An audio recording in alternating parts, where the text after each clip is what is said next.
Ике һорау бар. Мөселмандарга рөхсәт ителәме кымыз эсергә?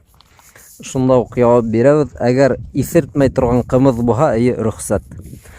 Икенче һорау: намаз кылмаган, үзен мөселман дип санаган ир каршы килә гаиләһенә шыршы куйдыртырга өйдә. Нисек аңлатырга? Беренчедән эсеүне ташларга кирәк дип. Ул ир өенә шыршы куйдыртмай икән, димәк ул афарин, маладис. Бер нәмә дип әйтә алмайбыз. Алла Тәала иманын ныгытсын, эшләрен үзенең акыйдаһына туры китерһен. Өенә шыршы куйдыртмай икән, димәк дөрес эшләй.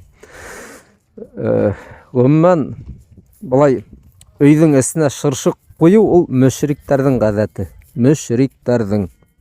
Кайһы бер мана мәкалләрдә килә бит инде, христианнарга охшарга тырышмагыз, шыршы куйдырмагыз. Хатта ана шул христиан динен тоткан урыслар үзләре лә куймай ул шыршыны. Әгәр караһагыз, моның турында мына төрле теге YouTube'та монда мәкаләләрдәме бар.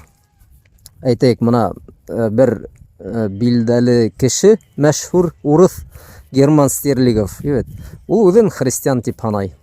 Шыршы куйдырмай. Был ширк дип әйтә бит инде. Әлбиттә русча әйтә. Шулай. Эскене ташлар кирәк. Бер нәмә лә әйтмәйм. Был эскелә куркыныс гынах. Без буны аңлайбыз. Ләкин мөшрикләрнең гадәтләрен өйгә хөратып китерү, шуны ескә утыру, гафу итегез. Был да куркыныс нәмә.